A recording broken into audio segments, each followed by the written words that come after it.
Para el verano de 1942, la Segunda Guerra Mundial llevaba casi 3 años en pleno apogeo, y no daba señales de remitir.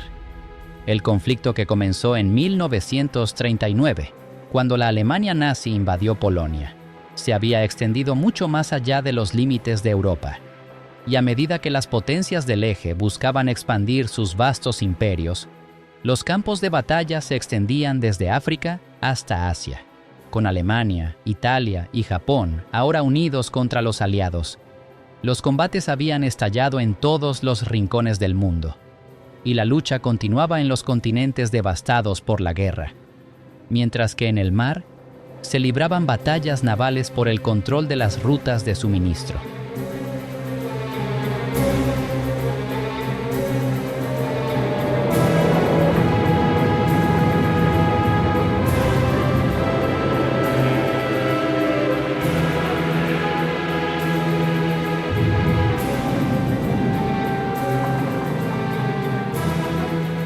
A medida que el eje reforzaba su control sobre las aguas del Mediterráneo, antes tranquilas, existía un riesgo cada vez mayor de que los aliados que luchaban en el norte de África quedaran aislados, y el futuro de su ofensiva del desierto occidental estaba lejos de estar asegurado.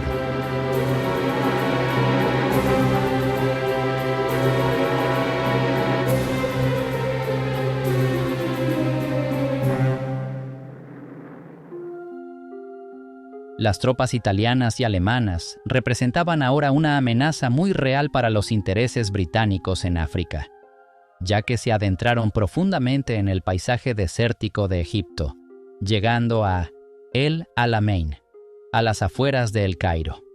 En muy poco tiempo quedaba poco entre las potencias del eje y el Canal de Suez, que era la vía de acceso a los yacimientos petrolíferos de Oriente Medio. Si los aliados querían tener alguna posibilidad real de victoria en la Segunda Guerra Mundial, las batallas que se avecinaban para asegurar el norte de África serían absolutamente críticas. Sin embargo, irónicamente, la atención del líder de la Alemania nazi no se centraría por completo en el norte de África, ya que la determinación de Adolf Hitler de destruir el comunismo resultó ser bastante más fuerte que su deseo de penetrar en Egipto. En el frente oriental, a medida que los tanques alemanes avanzaban hacia el interior de Rusia, en julio de 1942, la batalla de Stalingrado ya estaba en pleno apogeo. Ante un conflicto encarnizado, Joseph Stalin, el líder ruso, convocó una gran guerra patriótica contra el enemigo, y con todo el poderío del ejército rojo soviético al que enfrentarse, las tropas del Tercer Reich de Hitler estaban destinadas a mantenerse ocupadas durante algún tiempo.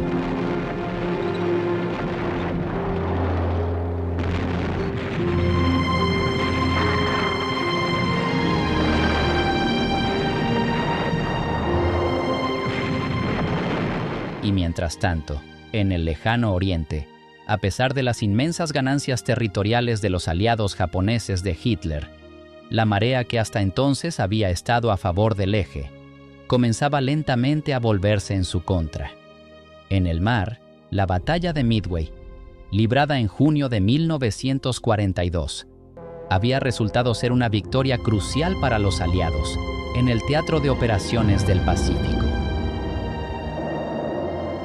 Los estadounidenses habían causado daños irreparables a la flota japonesa, lo que animó a los soldados estadounidenses, que ahora estaban listos para su primera ofensiva en las Islas Salomón.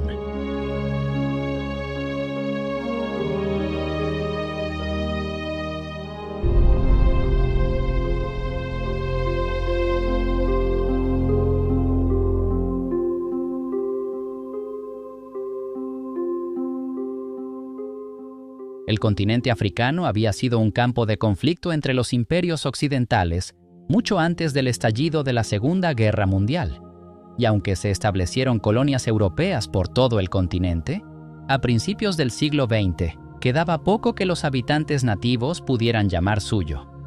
Los últimos estados independientes que quedaban eran la diminuta República de Liberia, al oeste, y el antiguo Reino de Etiopía al este. Pero en la década de 1930, cuando el clima en Europa se volvió cada vez más inestable y surgieron nuevos líderes ávidos de poder. La autonomía de estos países también se vería amenazada. El Canal de Suez tenía una gran importancia estratégica, ya que conectaba el mar Mediterráneo con el Mar Rojo, proporcionando una vía de acceso a los ricos yacimientos petrolíferos de Oriente Medio. También constituía la ruta marítima más corta entre el Mediterráneo y el Océano Índico, y en un principio había sido fundamental para ayudar a las potencias europeas a gobernar sus colonias de Malta. Era especialmente importante para la campaña del norte de África, ya que constituía la única base aliada entre Gibraltar y Egipto, y representaba la última amenaza para las líneas de suministro de Rommel, procedentes de Europa.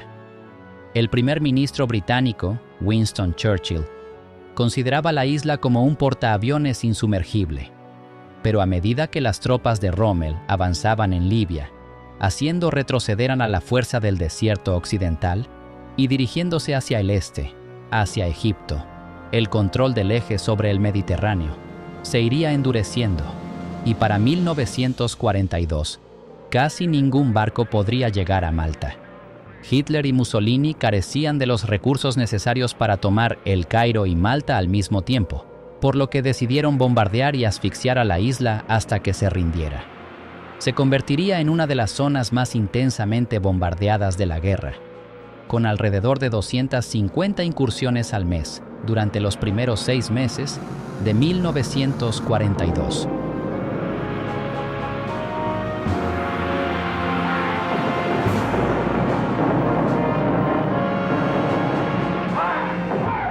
La destrucción de la isla fue inimaginable, y miles de personas murieron o resultaron heridas en los ataques. Sin embargo, su devoción por la causa aliada no pasó desapercibida, y se les concedió la Cruz de San Jorge por su heroísmo, mientras que el presidente estadounidense, Franklin D. Roosevelt, describió la isla como una pequeña llama brillante en la oscuridad.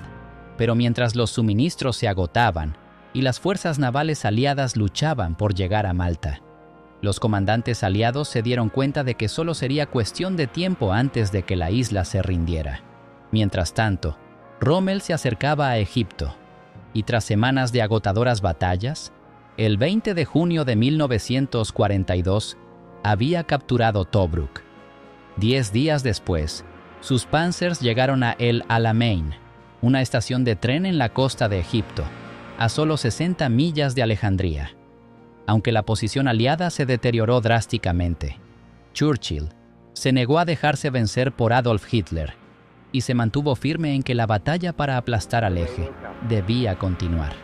It will come when British and American armies march into countries not as invaders but as liberators, and when from the soil that spring up in passionate hope and valiant effort the peoples who have been held down under a cruelest of barbarian yoke. Aunque Churchill estaba decidido a derrotar a Hitler, la situación británica era ya crítica.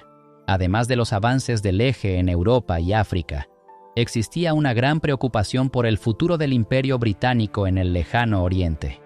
Singapur había caído, al igual que Birmania, y no se podía ignorar el riesgo de que los japoneses se aventuraran a cruzar la frontera hacia la India y atacaran desde el este. Mientras tanto, a medida que los alemanes avanzaban en Rusia, acercándose al Cáucaso, existía la posibilidad de que nuevos ejércitos alemanes descendieran desde el norte a través de Irán. Sumado a la amenaza que representaban los japoneses y Rommel, esto significaba que las fuerzas británicas en el Medio Oriente podrían tener que enfrentar al enemigo por 3 frentes. A finales de junio de 1942, en Egipto ya cundía el pánico, y en El Cairo los británicos comenzaron a quemar documentos confidenciales, anticipando la llegada de las tropas de Rommel en cualquier momento. Mientras tanto, se tomaron todas las medidas para frenar al enemigo, inundando las zonas alrededor del río Nilo y construyendo posiciones defensivas al oeste de Alejandría. Wavell, quien originalmente había estado al frente del mando de Oriente Medio, había sido sustituido para entonces por Claude Auchinleck, quien anteriormente había comandado el ejército de la India. Sin embargo, Auchinleck no había tenido mucho éxito desde su nombramiento un año antes, y era criticado por tener poca experiencia o comprensión de las tropas británicas o de los dominios. La Fuerza del Desierto Occidental, que para entonces había cambiado su nombre por el de Octavo Ejército, estaba compuesta por divisiones de todo el Imperio Británico, incluyendo Sudáfrica, Australia e India.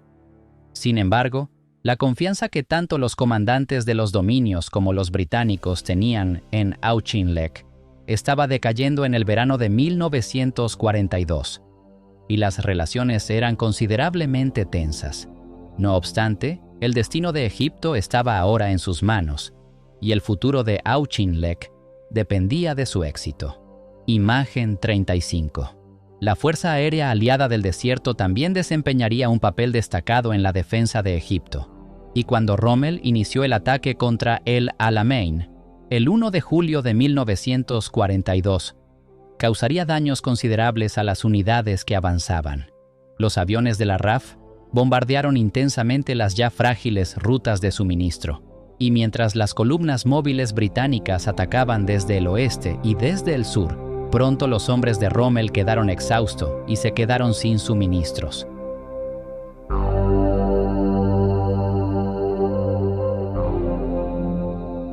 Para el 4 de julio, el comandante tomó la decisión de pasar a la defensiva y el avance alemán se detuvo.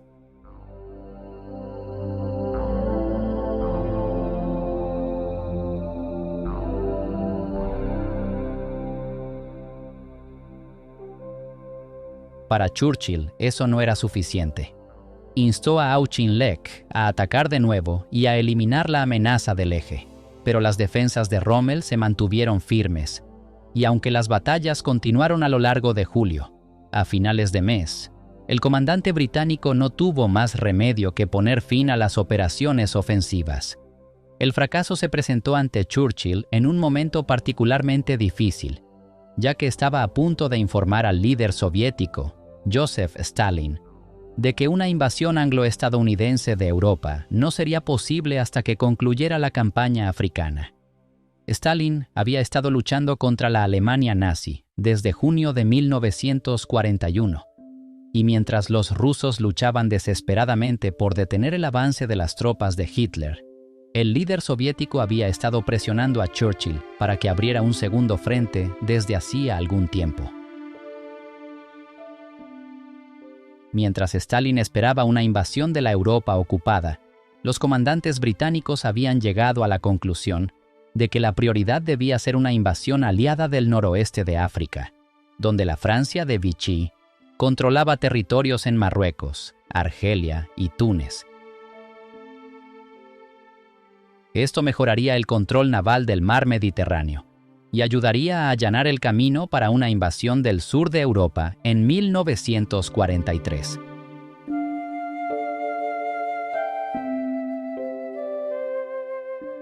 Aunque los estadounidenses no estaban tan entusiasmados como sus homólogos británicos, Roosevelt apoyó a Churchill cuando éste sugirió la invasión del norte de África. No obstante, con Egipto aún bajo amenaza, la posición aliada en la región era, como mínimo, precaria. Temiendo que Stalin no estuviera conforme con los acuerdos alternativos, Churchill decidió hacer una parada en El Cairo de camino a Moscú, a principios de agosto de 1942, decidido a realizar algunos cambios en el mando de Oriente Medio. Para entonces, la moral de los miembros del Octavo Ejército estaba considerablemente minada, y ante las quejas que circulaban sobre Auchinleck, Churchill decidió que debía ser sustituido por el general Harold Alexander. Alexander tenía un historial encomiable, con condecoraciones por heroísmo que abarcaban tanto la Primera como la Segunda Guerra Mundial. Pero, lo que es más importante, comprendía la importancia de mantener la moral de las tropas y era muy respetado por los hombres a su mando. Junto con el almirante Harwood, que seguía al mando de las operaciones navales, y Arthur Tether, que dirigía las operaciones aéreas aliadas, Alexander llevaría ahora a los aliados a una nueva fase de la campaña del desierto occidental. Mientras tanto, también había que considerar el liderazgo del propio octavo ejército, que había estado bajo el mando más recientemente del propio Auchinleck. Churchill estaba decidido a que uno de los comandantes de cuerpo del octavo ejército, el teniente general William Gott, asumiera este papel, pero cuando el avión en el que viajaba Gott de camino a El Cairo fue derribado por un as de la aviación alemana, Churchill se vio obligado a reconsiderar su decisión. Sir Alan Brooke, jefe del Estado Mayor Imperial, había recomendado inicialmente que el teniente general Montgomery, quien había liderado las tropas en la batalla de Francia, comandara de forma el octavo ejército, y aunque Churchill había descartado la sugerencia anteriormente, con la pérdida de Gott, parece que no le quedó otra opción. El 7 de agosto, Montgomery asumió su nuevo cargo como líder del octavo ejército, y su dedicación a sus tropas y su popularidad entre sus hombres ayudarían a transformar no solo el ejército, sino también la suerte de los aliados en África. Aunque los cambios en el mando de Oriente Medio sin duda mejorarían las posibilidades de los aliados, Churchill aún tenía que enfrentarse a Stalin con la noticia de que África tendría prioridad sobre Europa. Llegó a Moscú el 12 de agosto para discutir la situación con el líder soviético. Pero aunque Stalin inicialmente abogó por un ataque a Francia, el primer ministro británico logró convencerlo. Le explicó que al tomar el norte de África, podrían amenazar el corazón de la Europa de Hitler atacando a Alemania a través de Italia.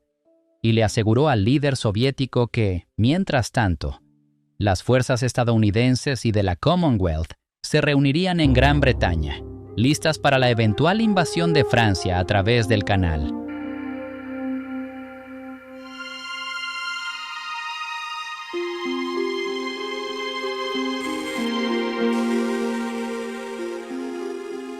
Tras días de discusiones, Stalin finalmente dio su bendición a la invasión de África y aseguró a Churchill que las tropas soviéticas podrían aguantar hasta el invierno. Pero cuando Churchill regresó a Londres, los nazis ya avanzaban hacia Stalingrado y los soviéticos estaban a punto de enfrentarse a su batalla más difícil hasta la fecha. Cuando Adolf Hitler ordenó la invasión de la Unión Soviética en 1941, tenía varios objetivos estratégicos, entre los que se incluían la toma de Leningrado, al noroeste del país, Moscú, la capital de la Unión Soviética, en el centro, y Stalingrado, al sur. Pero, hasta ese momento, la conquista de Rusia estaba resultando más difícil de lo que el líder nazi había previsto. Aunque las tropas de Hitler habían llegado a Leningrado en septiembre de 1941, quienes defendían la ciudad se habían negado a rendirse, y el asedio de Leningrado continuaría durante otros 2 años y medio.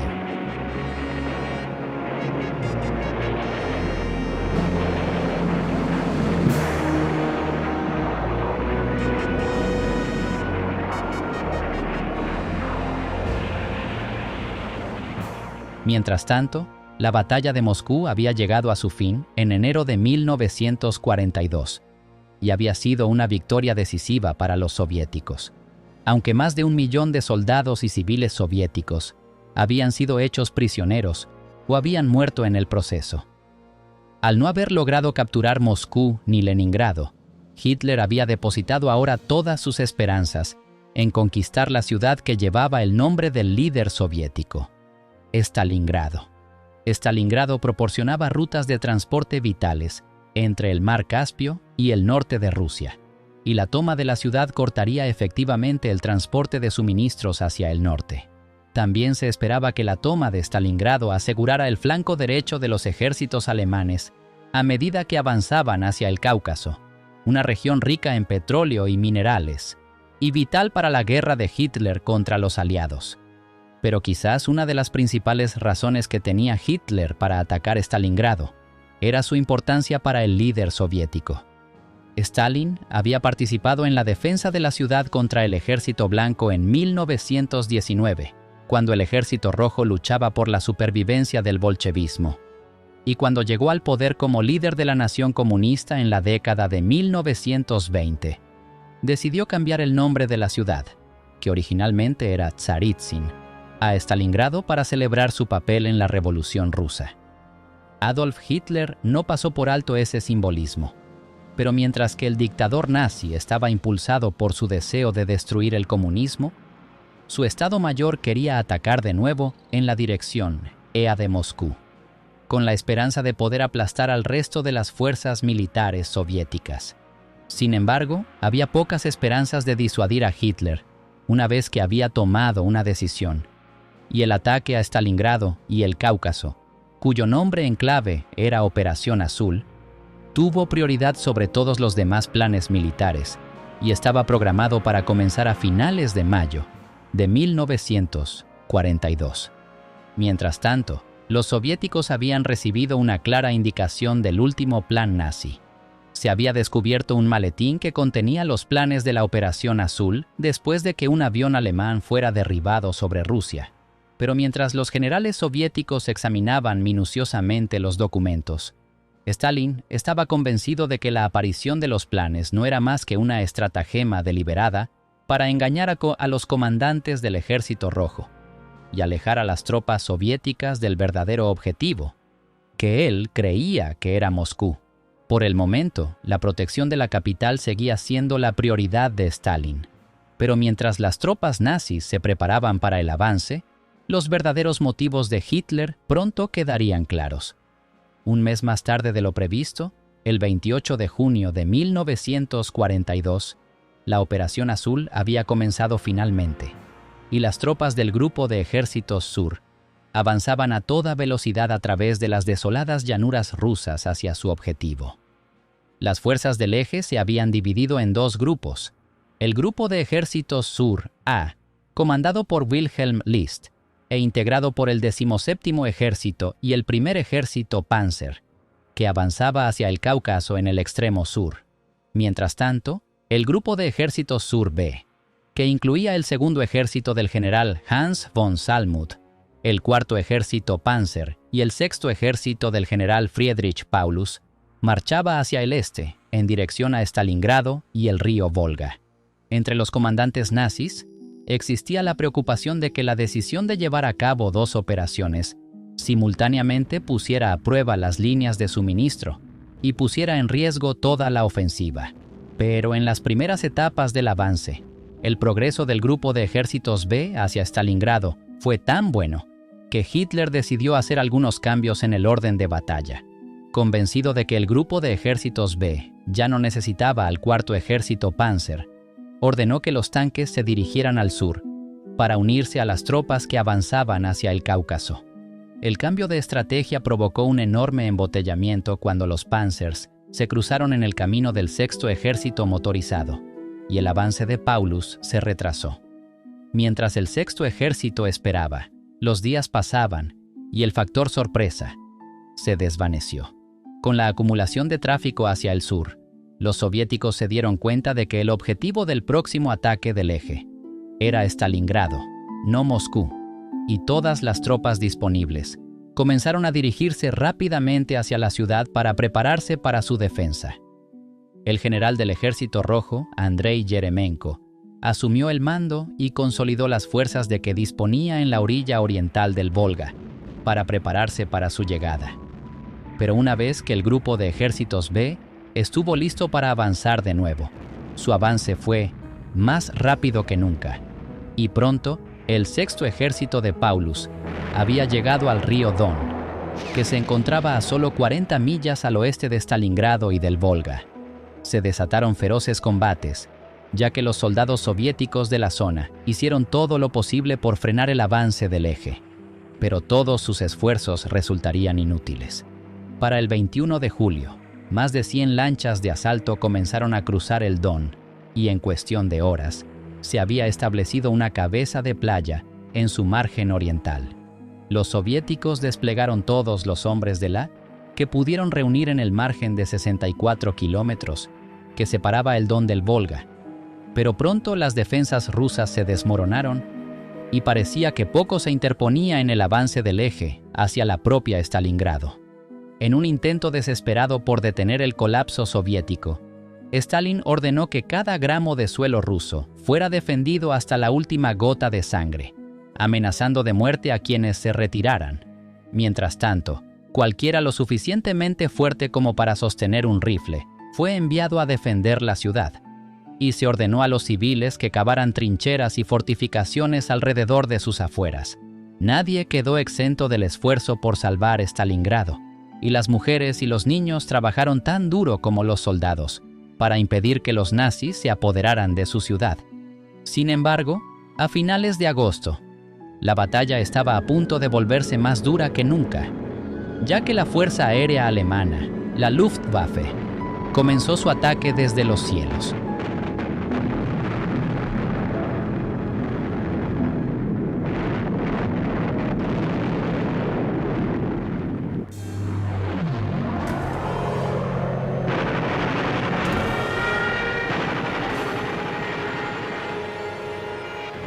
Mientras la ciudad quedaba reducida a escombros y ruinas, las tropas del eje se acercaban sin cesar, y pronto la vanguardia del Sexto Ejército había llegado a una sección del Volga al norte de la ciudad. A principios de septiembre, Stalingrado estaba rodeada por 3 flancos, y la verdadera batalla estaba a punto de comenzar. 2 meses después de que comenzara la ofensiva, las tropas de Paulus finalmente penetraron los límites de la ciudad, y las fuerzas del eje irrumpieron en ella por una docena de lugares. Poco después, los nazis cortaron la línea ferroviaria que atravesaba Rusia desde Stalingrado hasta Moscú, destruyendo una de las rutas de suministro más importantes del país.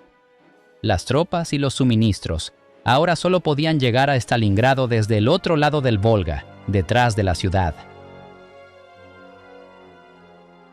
A medida que la situación se deterioraba, Stalin ordenó a uno de sus mejores comandantes, el general Zhukov, que saliera de Moscú y se dirigiera al sur para coordinar la defensa de Stalingrado. Mientras tanto, el general Vasily Chuikov, que había repelido el ataque nazi mientras avanzaban a través del Don, fue puesto al mando del 62º Ejército ruso, que ahora era responsable de defender Stalingrado. Sin embargo, en poco tiempo, la situación de Chuikov se volvería desesperada, ya que el 62º Ejército quedó acorralado en la ciudad bajo el control de los alemanes. A mediados de septiembre, las tropas del eje habían tomado el punto más alto de la ciudad, un antiguo cementerio tártaro conocido como el Túmulo de Mamay, lo que les daba una enorme ventaja sobre los soviéticos. Desde allí podían atacar objetivos estratégicos alrededor de la ciudad, y no cabía duda de que quien controlara las alturas dominaría la batalla. La 13ª División de Fusileros de la Guardia Soviética cruzó el Volga para reforzar al 62º Ejército y recibió la orden de Chuikov de lanzar un ataque contra el bastión. Pocos sobrevivirían a aquella dura prueba y miles de soldados soviéticos morirían en la batalla por la cima. Pero pronto volvió a quedar bajo control ruso, y los combates se trasladaron entonces a las calles de Stalingrado. Imagen 36. La batalla se convertiría en una de las más sangrientas de la Segunda Guerra Mundial, ya que el eje luchó contra los soviéticos por cada ruina, sótano y escalera de la ciudad. No había líneas de batalla, solo escaramuzas brutales de una calle a otra, mientras que los edificios plagados de francotiradores convertían la zona en una vasta zona de muerte. Para quienes luchaban en su interior, la vida se convertiría en un infierno interminable de disparos, hambre y miedo, y las bajas en ambos bandos serían inmensas.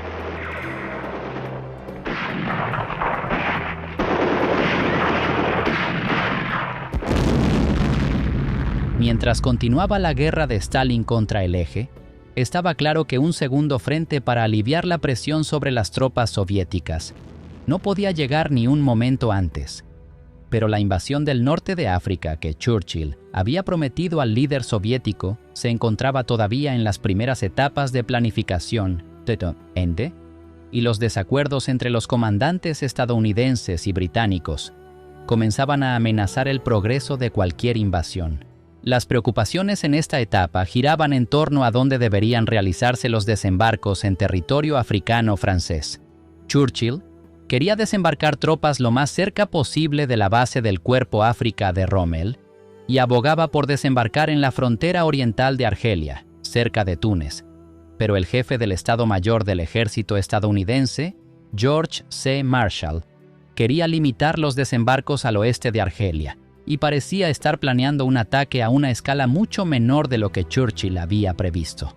Desconcertado, el primer ministro británico le recordó al presidente Roosevelt que los aliados le habían prometido a Stalin una maniobra de distracción seria para alejar los esfuerzos alemanes de la Unión Soviética, y Roosevelt, siempre diplomático, se aseguró de que se encontrara un compromiso que complaciera tanto a los comandantes estadounidenses como a los británicos.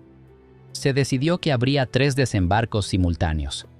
Las fuerzas estadounidenses desembarcarían en Casablanca, en Marruecos, así como en Orán, en Argelia, mientras que una fuerza combinada británica y estadounidense desembarcaría en Argel, situada más al este de Argelia y más cerca de las tropas de Rommel. Sin embargo, la invasión en sí misma llevaría tiempo prepararla, y aunque los soldados y marines estadounidenses se movilizaron para el ataque y comenzaron a llegar a Gran Bretaña listos para su primera ofensiva europea, parecía poco probable que las fuerzas estadounidenses estuvieran listas para la invasión hasta finales de otoño.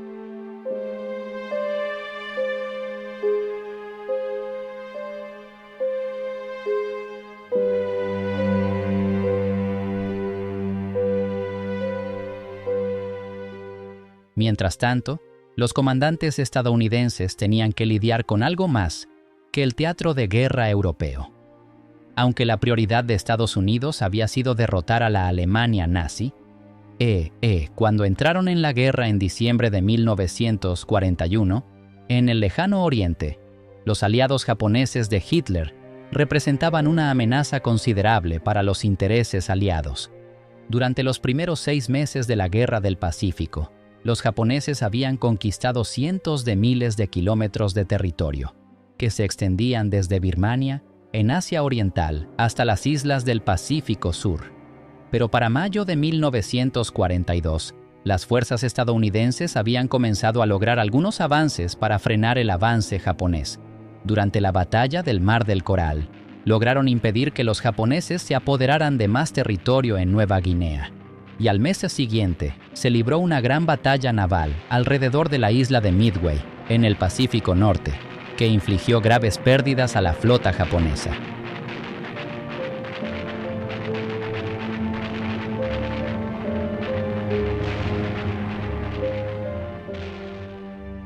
No obstante, el Imperio del Sol Naciente no daba señales de moderar su campaña para apoderarse de nuevos territorios, y a mediados de 1942 estaban construyendo un gran aeródromo en Guadalcanal, en las Islas Salomón. Desde allí podían lanzar ataques contra las bases estadounidenses en Fiji, Nueva Caledonia y Samoa, y amenazar las líneas de suministro y comunicación aliadas hacia Australia, situada al sur de las Islas Salomón. Imagen 36A. Mientras crecía la preocupación de los aliados, el almirante Ernest King, comandante en jefe de la flota de los Estados Unidos, propuso una invasión de la isla de Guadalcanal y otros puntos estratégicos alrededor de las Salomón, y el Estado Mayor Conjunto pronto acordó lanzar su primera ofensiva estadounidense en el Pacífico. Tras pasar 6 meses a la defensiva, la contraofensiva aliada no tardó en ponerse en marcha, y a finales de julio de 1942, las primeras divisiones de marines habían abandonado sus zonas de entrenamiento en Nueva Zelanda, listas para la batalla. Se desplazaron hacia el norte en el más absoluto secreto, y al igual que en la película, un frente frío barrió el Pacífico, lo que les permitió utilizar el clima como tapadera. Para cuando llegaron a las Islas Salomón el 7 de agosto, los mares estaban en calma, y los japoneses no tenían ni idea de que estaba a punto de lanzarse un ataque. La fuerza de desembarco se dividió entonces en 2 grupos. Uno asaltó Guadalcanal y el otro atacó Tulagi y la isla Florida. Al principio hubo poca resistencia por parte de las tropas japonesas, que comenzaron a huir después de que los bombardeos aéreos de los aviones aliados allanaran el camino para la invasión. Pero al segundo día la batalla ya había comenzado. Mientras las tropas contraatacaban en tierra, se produjeron intensos ataques aéreos por parte de aviones japoneses, con base en Bougainville y otras islas cercanas. Pero a pesar del bombardeo, las fuerzas estadounidenses habían llegado al aeródromo japonés el segundo día de la ofensiva. Renombraron la base aérea como Henderson Field, en honor a un marín que había muerto durante la batalla de Midway. Y desde allí, los estadounidenses pudieron lanzar sus propios ataques contra el enemigo.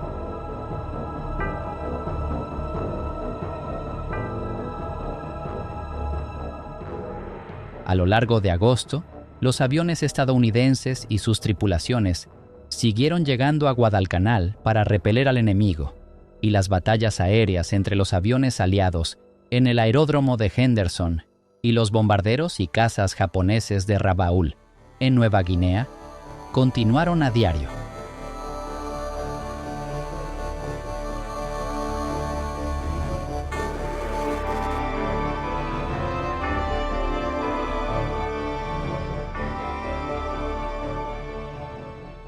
Mientras el comandante japonés que defendía la isla ordenaba a sus tropas derrotar y aniquilar al enemigo.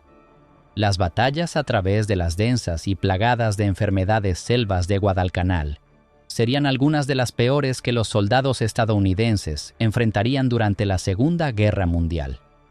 Mientras tanto, a 1.300 kilómetros al oeste, se libraba un conflicto igualmente difícil, coordinado por el comandante supremo aliado de la zona del Pacífico suroccidental, el general Douglas MacArthur. Se había decidido que la invasión de Guadalcanal se llevaría a cabo al mismo tiempo que una ofensiva aliada en Nueva Guinea, donde los japoneses amenazaban con apoderarse del territorio una vez más. Se habían aprendido lecciones en la batalla del Mar del Coral y en lugar de lanzar una invasión anfibia, esta vez los japoneses decidieron montar un asalto por tierra, a través de las imponentes montañas Owen Stanley a finales de julio. Su objetivo era una ciudad estratégica en la costa sur de Nueva Guinea, llamada Port Moresby, y desde allí podrían lanzar nuevos ataques contra el noreste de Australia. Los japoneses ya habían infligido severos bombardeos a Australia, y MacArthur, quien era famoso por su determinación, decidió lanzar una audaz contraofensiva que asegurara la protección del país frente a nuevos ataques.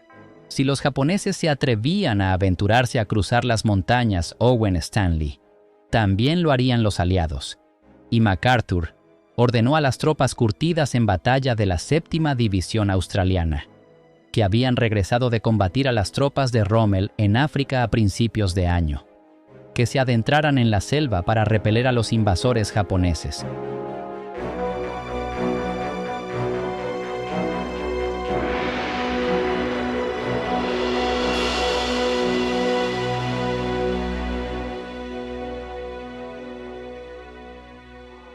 El camino que siguieron fue el Sendero de Kokoda y los llevaría a través de algunos de los terrenos más peligrosos del Pacífico Sur.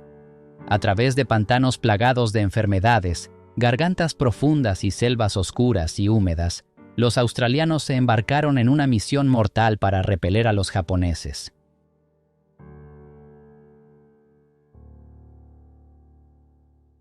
Había pocas oportunidades para descansar, mientras permanecían en alerta constante ante el enemigo, tanto de día como de noche.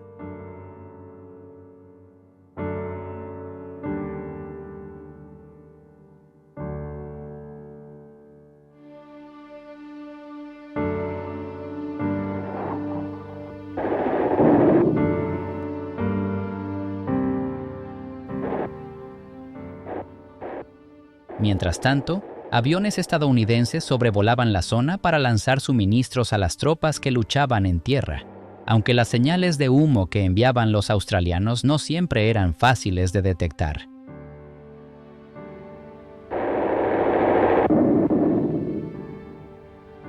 Afortunadamente, los indígenas de Nueva Guinea desempeñarían un papel vital en la campaña de la Ruta de Kokoda, cuidando los suministros para las tropas cuando eran lanzados en las aldeas locales, y atendiendo a los soldados cuando resultaban heridos. Aunque las campañas en las Islas Salomón y Nueva Guinea continuaron hasta el otoño de 1942, estaba claro que las batallas para derrotar a los japoneses aún se encontraban en sus primeras etapas.